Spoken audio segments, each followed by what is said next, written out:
Ma'am, you clearly don't belong here. Security will escort you out immediately. The sharp words echoed across the grand marble lobby of the Meridian Grand Hotel in Manhattan. Brittany Walsh, the guest services manager, stood stiffly behind a reception desk, lips curled into a condescending smile.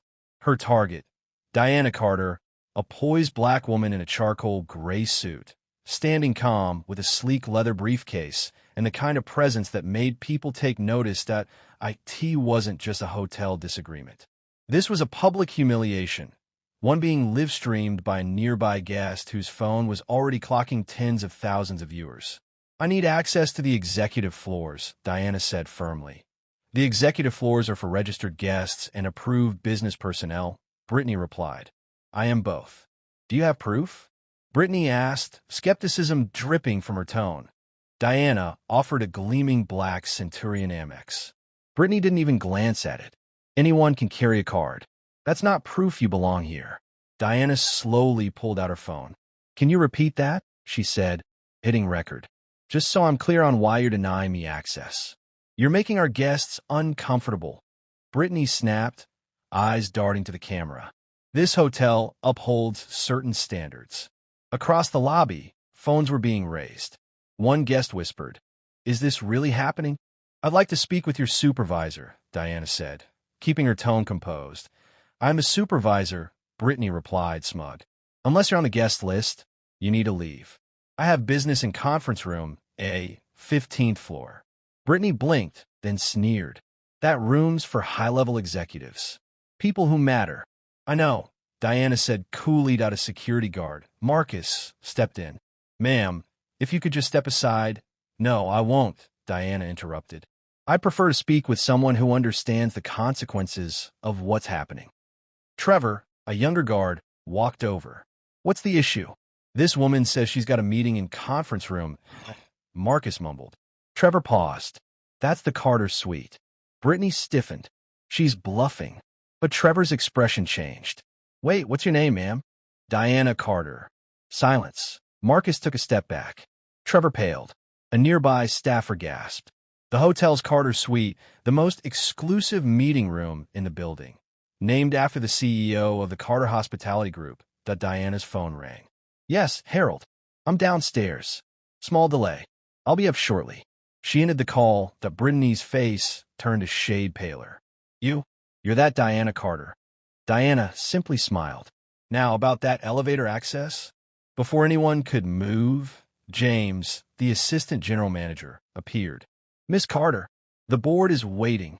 The livestream viewer count hit 200,000. You're about 4 minutes late, James said nervously, stepping in front of Brittany like a human shield. I was delayed, Diana replied, eyes never leaving Brittany.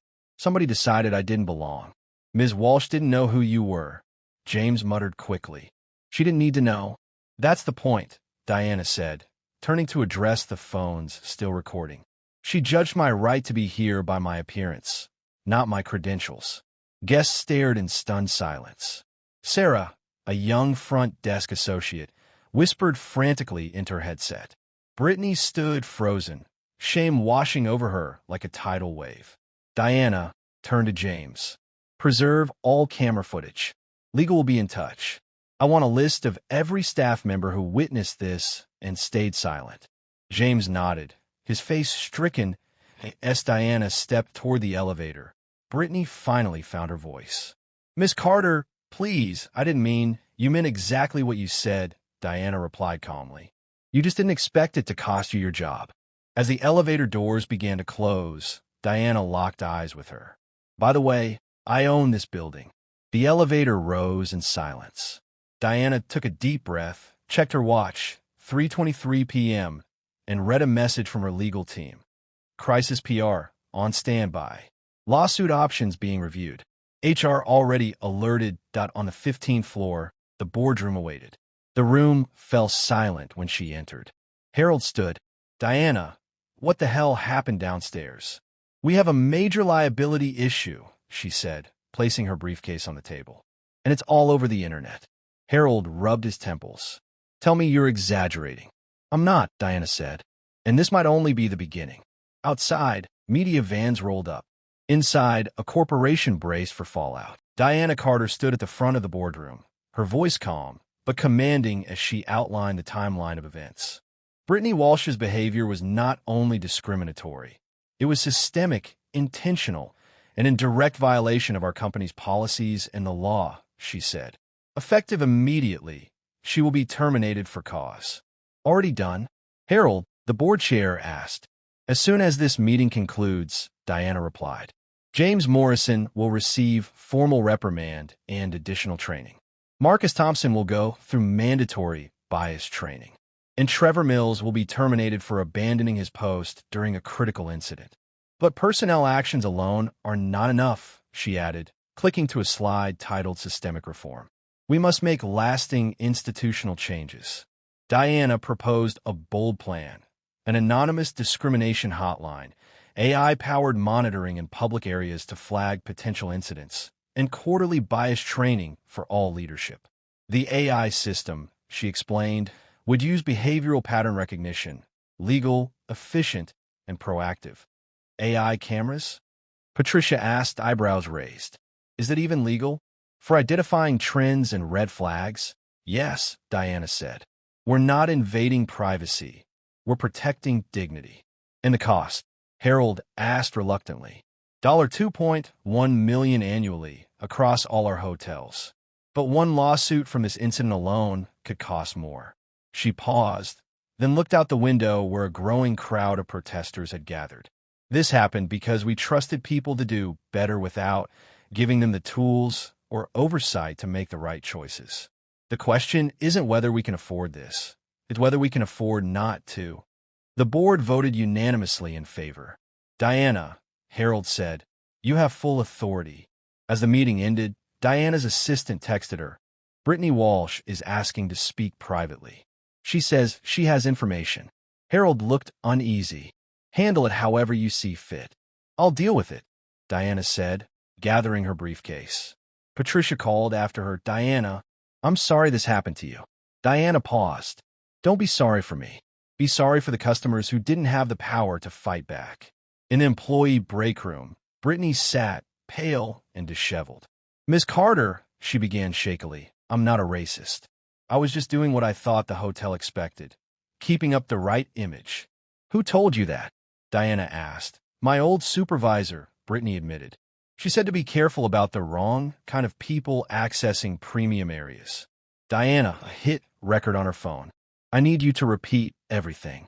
If you cooperate fully, it could be the only thing that keeps federal charges off your record. Brittany's face turned white. Federal? Yes. Civil rights violations can trigger DOJ involvement. For 20 minutes, Brittany recounted deeply troubling details.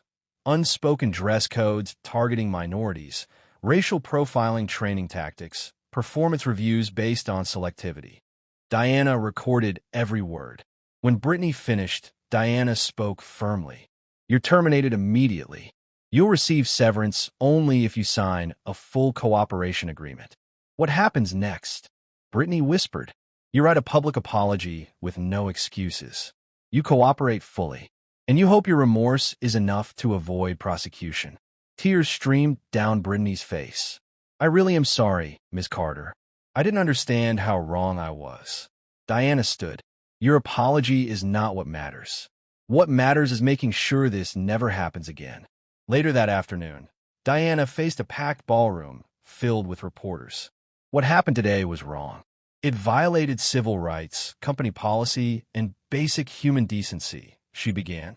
She outlined reforms. AI monitoring, anonymous hotlines, zero-tolerance discrimination policy, mandatory quarterly training. An independent oversight board, chaired by civil rights attorneys, would now hold leadership accountable. Bonuses would be tied to diversity outcomes. Whistleblowers would be protected and rewarded. One reporter asked if it was just a PR move. Not when it's legally binding, Diana replied. These reforms are going into our charter. Violations will result in automatic penalties, even franchise termination. Afterward, Diana checked her phone. Social media had begun shifting. Hashtag hotel discrimination was now joined by hashtag systemic change and hashtag accountability matters. Other hotel brands were announcing their own audits and reforms. Her daughter called. "Mom, I saw everything online. Are you okay?" "I'm better than okay, sweetheart," Diana said, staring out over the city. "Sometimes the worst moments happen, so we can fix what's been broken for too long." 6 months later, the Meridian Grand was unrecognizable in the best way. Diversity training seminars were held in the same lobby once tainted by discrimination. Diana, now a national figure in corporate reform, stood at the front addressing industry leaders. "Our AI system has flagged 47 potential incidents across our network before they could escalate," she announced. "Guest satisfaction is up 23%, employee retention up 18%, and for the first time, our discrimination complaint box is empty." She paused. But no software can replace accountability. Culture change demands relentless commitment. Her words resonated. 16 major hotel chains had adopted similar systems. A new hospitality industry diversity council, born out of this scandal, now included over 200 companies. Even Brittany Walsh found unexpected redemption, becoming a speaker on unconscious bias. Her emotional public apology, viewed over 10 million times, was now a case study in corporate training programs. Change wasn't just possible, it was already happening, and it started because one woman refused to stay silent.